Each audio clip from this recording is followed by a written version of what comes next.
Ladies and gents, they finally did it. Liko's Hattrem evolved into Hatterene. I'm quite glad this evolution happened because I was low-key starting to get a bit worried about this Pokemon. Ever since Liko caught Hatterene, the two shared a lot of similarities with one another in terms of their character and development. When the Pokemon became Hattrem, she started to come out of her shell a little bit more, but still kept a shy and worried character on certain occasions. This is how Liko was too at times during the series, but in the end we got to see the final evolution come full circle, and it was a great way to also show a nice parallel to Liko's development alongside this Pokemon. I'm so glad the supposed fan theory of this Pokemon being released or given to Anne didn't come into fruition, because I would have been hella annoyed, bruv. Shout out to Anne as well, because she was a nice catalyst to help Liko and both the Pokemon bond even more and make this evolution come to life. I'm looking forward to seeing how Liko and Hatterene now work together in the rest of the series. Let's talk about this frame though. As you can tell, Roy will be battling Drayton again in episode 119 next week. It's very clear that Crocalor is going to be evolving into Skeledirge. After all of the development this Pokemon has received alongside Roy, including the merchandise reveals, this is going to be an incredible evolution to come forth, especially during the rematch. I've been waiting for this evolution for a long time, bro, and the fact that it's finally going to happen is going to be a big game changer for Roy's character and the continuation of the series. There might also be some new reveals shown along the way, but I think we're going to be seeing this first as a priority. So it's time to talk about characters that have appeared both in Ash Ketchum's Pokémon anime and Pokémon Horizons. Fellow content creator ThePokéRaf made this tweet about a selection of characters who have appeared or been referenced in both Ash Ketchum's anime and Pokémon Horizons. With the series slowly coming to its climax, I think it's important we visit this topic and explore the connections and how these characters have surfaced in the current series. First up,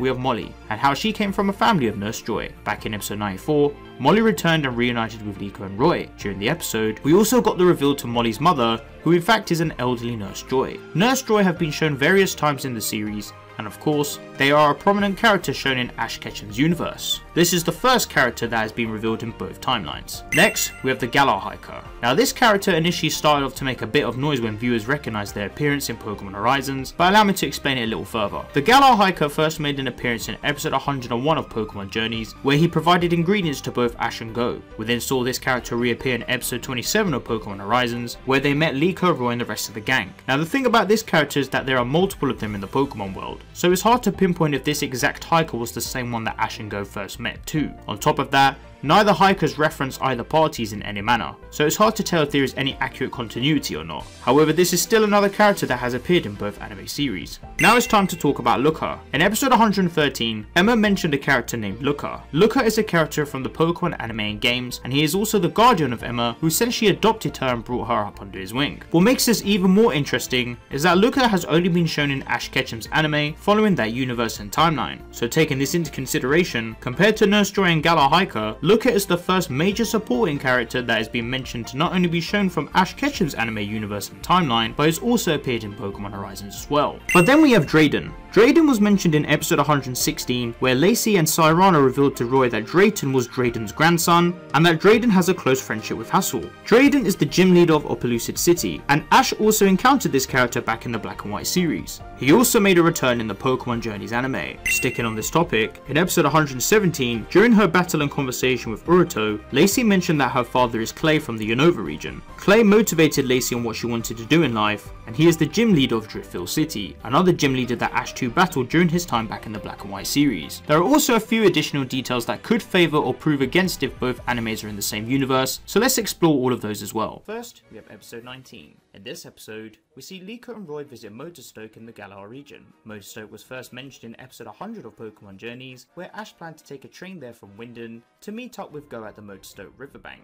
Now looking at the city's architecture and surroundings, it doesn't tend to show a lot of wear or aging, implying that not a lot of time has passed from when Ash was last around the city and its proximity. However, the next episode is where things start to become clearer, and this is where we get the full introduction and focus of Kabu, the gym leader of the city.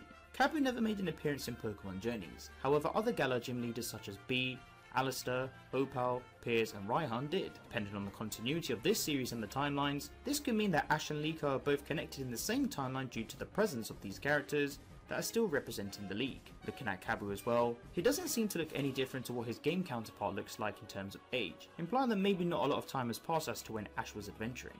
The only thing that could have helped concrete being a possible connection is if Kabu mentioned about the Darkest Day plot, and how the Galar region was affected by this, relating to the events that Ash faced during his journey. Plus we have also seen characters like Cynthia shown in different universes, even alongside another version of Ash, so the possibility of another Kabu existing in another timeline isn't fully ruled out. So due to this, I'm gonna have to put this connection in the maybe section. Next, we have episode 27. In this episode, Liko and her friends come across a character being the ingredient seller. We first saw this character appear in episode 101 of Pokémon Journeys, where they supplied Ash and Go with curry ingredients. As soon as this character was revealed, the community was going ballistic into thinking that it could be an indicator towards Ash and Liko being in the same timeline. However, due to these NPCs not being a single person and the fact there are multiple of them in the games, it's not as easy as just saying yes as from what we know. Even though Ash and Liko have both visited the Galar region and encountered this character, it could have been that they are just two separate individuals. Plus, if this seller mentioned Ash or referenced him from a previous manner, then that would have been an easy way to validate this. So for this reason, I'm going to put this also in the maybe section.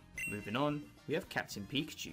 Besides being another strong Pikachu, there's one detail from this little guy that could imply that Liko is in a different universe to Ash. In episode 44, Friede and Spinal encounter each other for the first time. During their battle, Spinal ends up mocking Friede for using the Pokemon, questioning if Cap even has a chance. Instantly, this gives me the indication that Pokémon Horizons is in another universe, because after Ash's Pikachu helped him become world champion, a battle televised across the world of Pokemon and different regions, surely Spinal or even Friede would have vouched for Pikachu. Unless the explorers are so oblivious and underground about other world events, which I don't think they are, this proves that Cap was an element that could very much imply that Pokémon Horizons is in a different universe. Now let's talk about Lucius. Lucius is a very interesting character, and could play a huge part in proving that this anime series is in a different universe to Ash. Firstly, he is titled as the Ancient Adventurer, as Roy described him back in episode 4. It was then in episode 12 that we learned that Lucius gathered the 6 heroes, which are a group of ancient Pokemon, with 4 of them being legendary. Whilst I understand that Pokémon Horizons has adapted a new plot, surely you'd think that Ash would have even maybe got this plot associated with him in a special episode or movie, right? Plus, if Ash even knew about Lucius,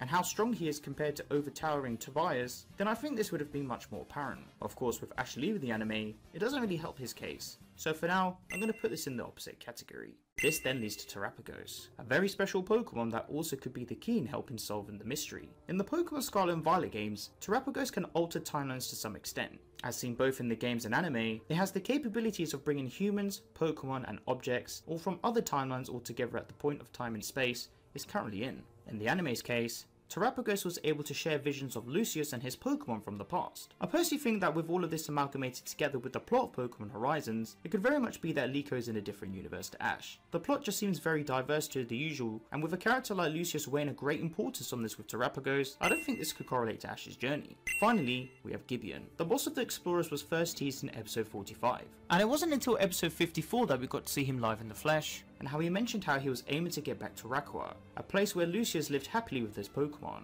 From this motive, I again think that this series is in another timeline, simply due to the previous points in relation mentioned about Lucius. I was also going to touch upon Gibeon's red core Zygarde, but there's still little to no information about how this Pokemon was caught. Of course, we've seen various Zygardes and shiny variants of legendary Pokemon in the past, relating to different timelines and realities, but it's best to wait a little longer for us to fully learn a bit more about it. Overall, the table shows that it's not looking good with, and it seems this series is in a different timeline to Ash Ketchum. Horizons has shown literal to no indication of Ash's profound effect as a character, and win as world champion. With everything mentioned before, it seems that there are many aspects that are unclear. The only alternative I could think of is that maybe Liko is having a separate journey to Ash at the same time as him. Despite these characters making appearances and being referenced in both Ash Ketchum's Pokemon anime and Pokemon Horizons, it still hasn't been officially confirmed if these two animes are in the same universal timeline. These are just characters that have been mentioned in both of them so far at the time of this video. But what do you guys think? Now let's talk about Nemona's Decidueye and how rare this Pokemon is. During her battle against Roy in episode 115, Nemona revealed that she caught a female Rowlet at the Blueberry Academy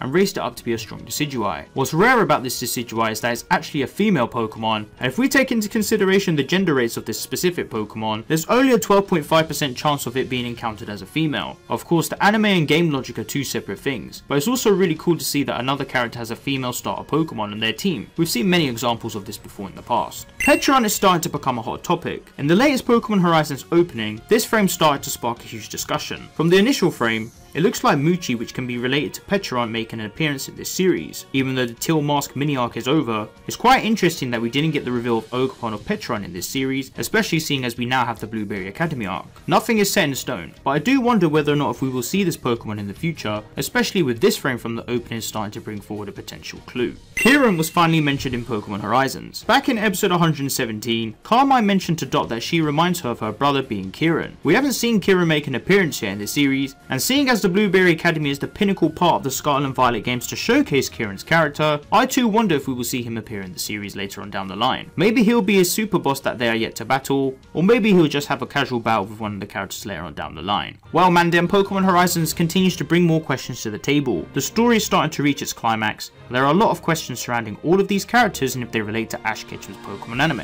Whilst we are still yet to reach the climax of this series, I'm looking forward to seeing what other clues come out of the woodwork, and I can't wait to see how this series will show off its inevitable endgame very soon. As always, if you enjoyed the video, then be sure to leave the video a like and subscribe for more Pokemon Horizons coverage and Pokemon anime content.